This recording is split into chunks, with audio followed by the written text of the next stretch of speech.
I get to sit over here and hide. And then when there's about 5 minutes left, I'll look over towards Gary, and there's 1 minute left, I'll do that.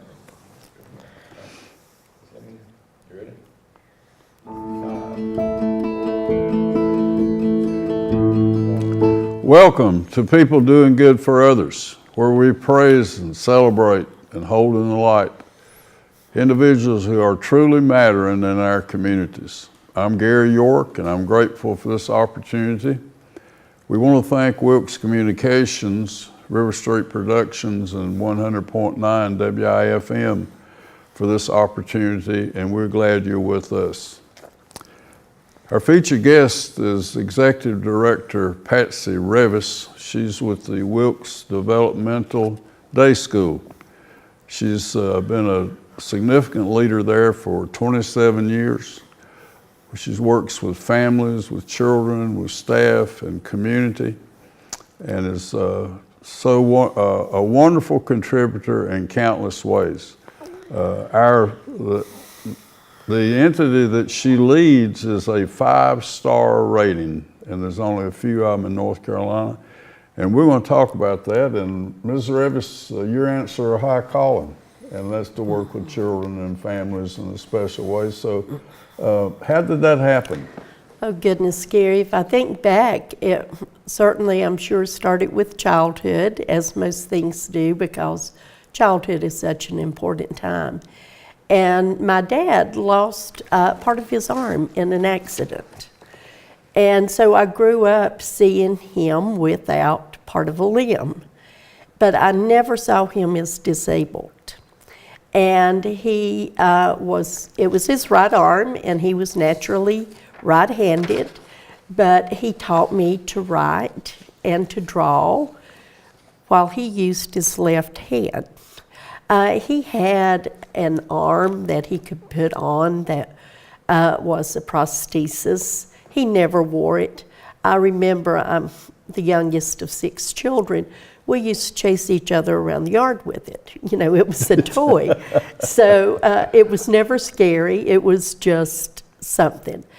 And when it came to mealtime, he had a special plate that had a little edge around it so that he could scoop his food better, which is now considered adaptive equipment, but it was just how he ate. He could do anything anyone could do except tie his shoes, so he didn't wear tie-up shoes. Right. So I grew up seeing that, and seeing that is very normal. And I always wanted to teach, and so I started my education thinking that I was going to be a teacher in the public school. And in between college and trying to make money, I was working in preschool and loved it, absolutely loved it. Worked with Head Start some, loved that. It was an excellent program.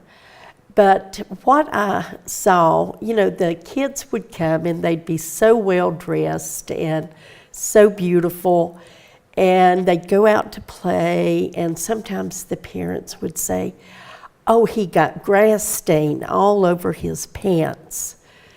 And I wanted to say, but he can run, he can play, he can do all the things that some kids can't do. So I knew my calling was special ed. And that's where I went with that, and that's where I have stayed for over 35 years and absolutely love it. Wow. Patsy Reavis is our guest today, and she's with the Wilkes Developmental Day School. What do you do? What's the scope of the wonderful group that you lead, if you will? Well, we are an educational program for children. We're certified for children birth to 21 years old. We are currently serving children up to 5 years old.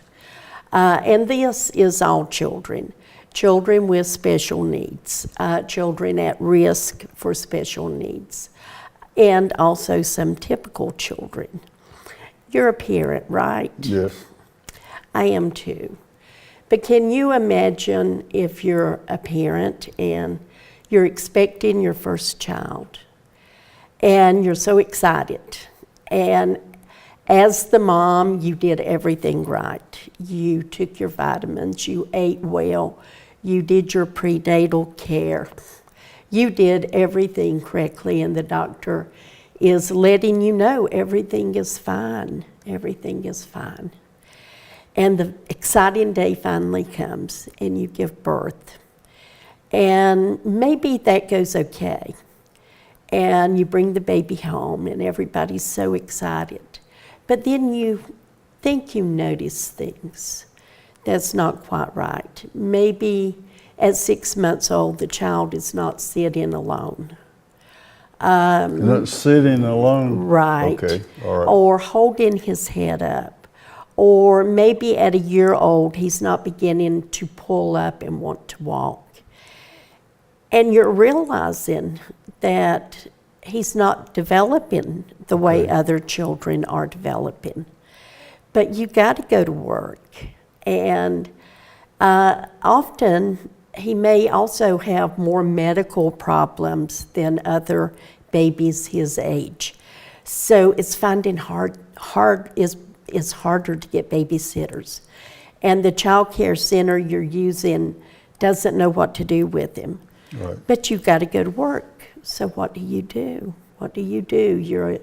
You're a parent, you're trying to do all the right things for your child. You need to work. What are you going to do? And that's the question that we have helped parents answer since 1969. What do you do? We can accept that child into the school. The child will have a full evaluation. During the evaluation, it might be determined that he needs physical therapy to help those muscles get stronger so he can learn to sit up and learn to crawl and learn to pull up. And maybe that will happen, or maybe he will need some adaptive equipment to help him move.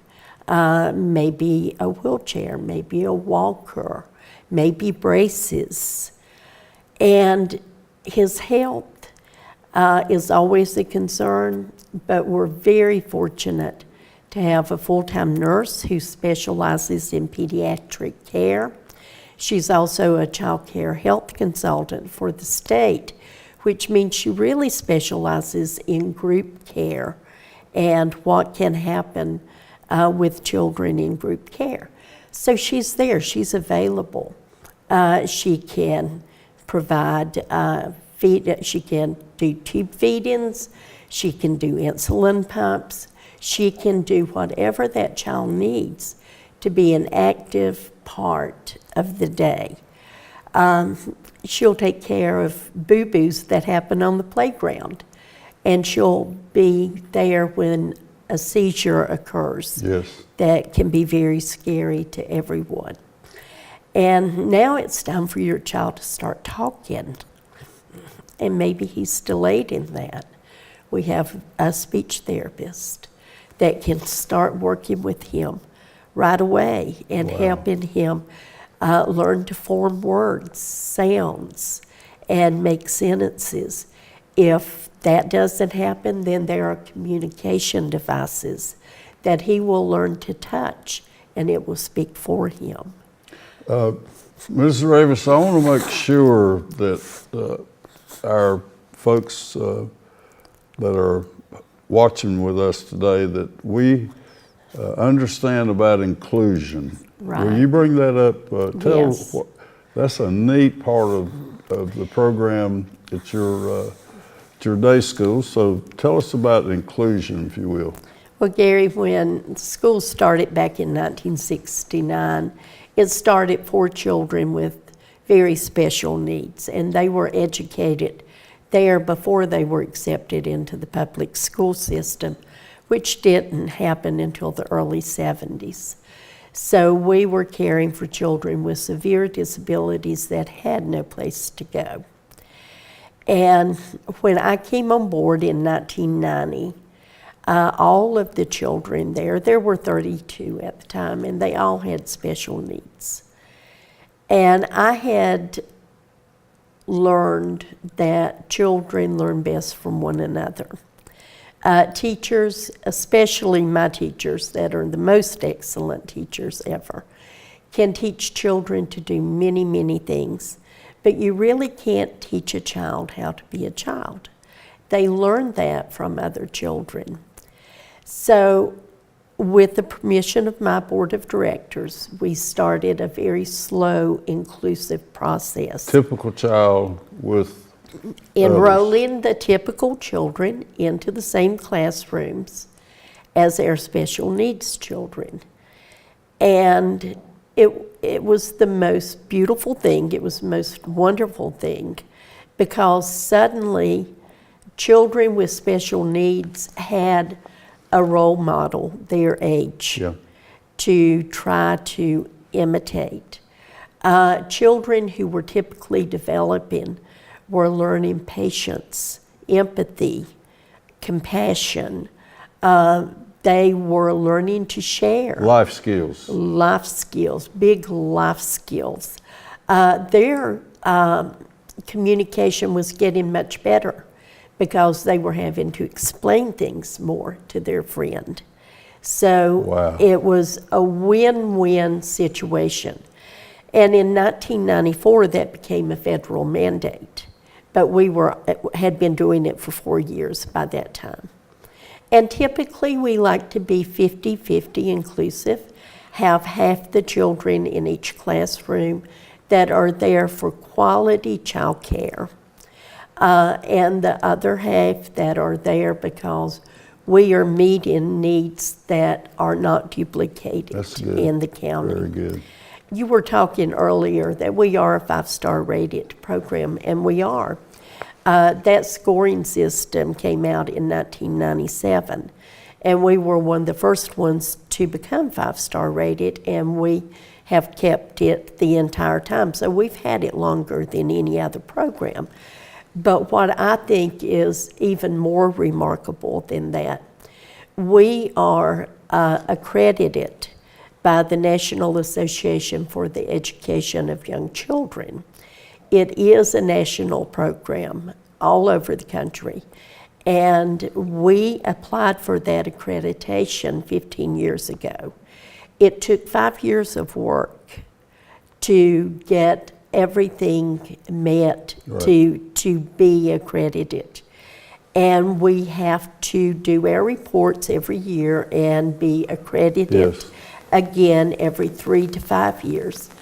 But that accreditation shows that the quality of care and education we provide to young children is in the top 10% in the entire nation. Wow. So I feel that Wilkes County is very fortunate to have a school like ours that can include all children and give each child what he needs, even if it's a good preschool experience while mom and dad go to work. It can provide that to the children we serve. You talked about the ratio of staff. Now we have we're licensed for 70 students. Right. And your staff of 22, and that ratio, speak to us about the importance of how many students to teach. Right. We need to maintain a very low ratio so that each child can have the individual care and attention that they need. So even if your child or your grandchild is there just for child care while you go to work, with your permission, we will do an assessment on that child, and he will have goals that we will work on throughout the day, throughout the year. So when he goes to kindergarten, he's more than ready. Right. And if your child has a special need, he has his goals, and they are reviewed 2 to 3 times a year. And they are worked on every day. Everyone knows what those goals are. And when those goals are met, new goals are given. So every child that comes to the school learn. They accomplish. Some learn at a faster rate than others, but they all make progress. They all learn new skills. Okay. You talked about patience and empathy. I never thought about a 2-year-old learning to be patient or Expand on that a little bit, will you? Well, you know, if you're a 2-year-old and someone has a toy you want, you're going to go get it. That's what 2-year-olds do. And that's typical behavior for a 2-year-old. But if you have a special need and there are no 2-year-olds around you, you're not learning to hold on to your toy or to verbalize and say that's mine, or to let the adult know that you need help. So that typical child is teaching the other child how to do that. In the meanwhile, the typical child is friends with whoever is in his room. If it takes his friend a little longer to do something, it's worth waiting for. One of the most beautiful photographs I have, the classroom was going outside, and one of the students was pushing his friend in a wheelchair. And his friend is leaned over, talking to him, and the other one's head is down, talking to him, and they're laughing and talking as he is pushing his friend onto the playground. And that was just a moment in time. That was a moment in time. Right. But that's a reflection of what the day looks like. And I see kids, you know, when it's time to put away the toys, they may not have all the skills that they need to do that. And I will see other kids voluntarily go over to help them do that. Wow. It's wonderful to see. Good. Ms. Reavis is the executive director, Patsy Reavis, the executive director of the Wilkes Developmental Day School, 27 years. You have a priority about the youngsters who come. Go through that again, will you? I do. Always our first priority are children with special needs or are at risk for special needs. So if Tell me, do that one, at risk. Now what is, help us with that. At risk could be they are not really showing a disability, but they're a little delayed in some things. At risk. At risk. Or they may have had a very traumatic early childhood, and they might be in foster care. Okay. They may have had to be taken away from their families because of safety reasons. So these children have faced some trauma in their life. Okay. And they need a safe place to be. And they're also at risk for delays. So our second priority are those children who are in foster care, who are struggling to have a family and have a consistent family. Our next priority are families who are working or going to school and they're not making a lot of money. They're doing all they can, but they're just not making a lot of money. So childcare can be very expensive. And these families can go to our local social services and apply for a child care voucher, and that voucher will indicate if they get a deduction in the amount of fee that they have to pay. So if they qualify, then they are one of the priority children that we want to serve. We want to support these families in their employment and in their education, and to make sure that their child is in the richest education environment that they can possibly find. So those are our priorities. And then, of course, we do take children of private pay parents also, who are just looking for good quality care. And I'm glad that you asked that question, because as we all know, public school will be ending here in Wilkes County in a couple more weeks. And one of the ways that we measure success at school, at my school, is how many children are now ready to go into public school. Some will go into special classes within the public school. But this year, we have 22 children that will be graduating from our program and going into the public school. So that means for the first time in a while, I'm going to have a lot of openings at my school. So I'm glad that people know what the priority of the school is. So you'll be looking for 20 new youngsters to come to you. So if they're of need, this is one alternative for them to consider. Mrs. Reavis, we talked about security and trust and a very extensive camera system. Yes. Share that with us. A lot of our children can't do that. They do not have the ability to go home and say, Mom, we had spaghetti for lunch. Or, Mom, I don't like my friend Jimmy because he took my toy today. So these parents are trusting us with children, their greatest possession. They're giving us those children. And how do they know that we are going to do what we say we're going to do? How do they know that these children are going to be loved and nurtured as well as educated? So we do have camera systems in all the areas that the children will be in, all the classrooms, hallways, outside play areas, all of those have cameras. So parents can come in at any time and they can see what's going on. They can look and see what happened yesterday or the day before. It's a way that we can build trust with our families. Yes. We need to work in partnership with the families, and they are great. They want that also. Oh, yeah.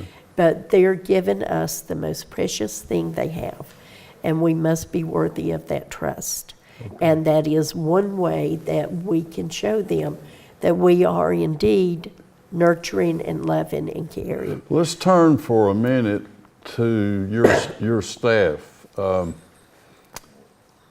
I was on a tour. I went around and it just dawned on me this morning, all doors are half doors. Right. And you can see in, the children are safe inside. Right. You talked about the team. Yes.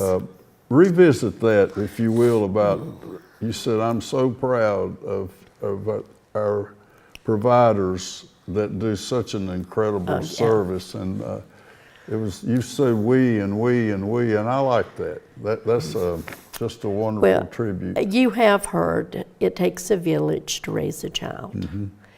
And it does. And everyone in that school is responsible for every child in that school. Doesn't matter if you are in maintenance or you are the cook or that child isn't in your classroom. He is your responsibility all day long, every day. So we are all equally responsible for every child. So if we believe that, and they do, then we're going to make sure that the child has the best experience possible. But we're going to also see if that teacher is needing a little assistance, someone will step in. I have seen my teachers, it's their break time. They get a small break. And like everyone else, yay, it's break time. And they will start down the hall to the break room and look in a classroom and see a teacher trying to do something. We'll just go in and be of assistance. So it's that kind of team approach that makes it work. When we're talking about the service, let's make sure we talk about funding before we're going to be. Yeah, we are very fortunate that we are a United Way agency, and they have supported us for many years. We get state and local funding, of course, but like every other nonprofit in the country, it's never quite enough. So I do a lot of grants. Other people in my school do grants as well. We have fundraisers, which you can often see. We have a Facebook page, Wilkes Developmental Day Facebook, and we also have a website, wilkesdevelopmentalday.org. So always, about 6 times a year, we're doing fundraisers just to make enough money to add new materials to the classroom. We're also very blessed that we receive donations. We have had, there is no such thing as small money. We've had small donations, and we've had, those are the things that have kept us in operation since 1969. People have seen the value of the school, and they also recognize that we're very good stewards of the money. Stewards, that's a great word. Yeah. And we are. We're very open with our budget. And I can see a lot of servantship going on with your wonderful staff. I understand you have mostly organic food? We have started that. We really have. What we have found is children believe chicken is a chicken nugget. And that really isn't true. So what we are trying to do is get away from almost all processed foods. So we only serve chicken breast, boneless chicken breast. When you get a strawberry, you'll get a full strawberry with a cap on it because that's how they grow. Potatoes, everything is coming in to the child's plate in a natural form so that they can recognize this is what food really looks like. Plus, we have learned through a lot of research that natural foods, of course, is better for children. I think that it can make a difference in behavior, certainly in allergies and that sort of thing. So, all right, let's. I want you to make sure we do 2 things. You have a volunteer man who comes in once a week and reads, and yes. I think that's great. How the Wilkes Developmental Day School has enhanced your life or blessed you? I will. I am one of the most fortunate people that I know because I get to see miracles every day. All I have to do is walk down a hallway, go into a classroom, and I can see a miracle. Can you imagine what it's like for a mother to hear her child say mama for the first time and he's 4 years old? Can you imagine what the first steps look like, even if that child's 5? Can you imagine a child going into kindergarten when the doctor thought he would not live to get out of the hospital at birth? Can you imagine a child that weighed less than 2 pounds graduating college and becoming an accountant? These are actual children that have came through our school. I want to thank you for blessing us in countless ways today. You're sharing inspiration, you're sharing gratitude, you're sharing humility, and for blessing us. And thank you again for being here, and our sponsors, Wilkes Communications and RiverStreet and WIFM. And please come back and do this again, Mrs. Patsy Reavis. God bless you, friend. Thank you. Thank you. It's been an honor. I hope so.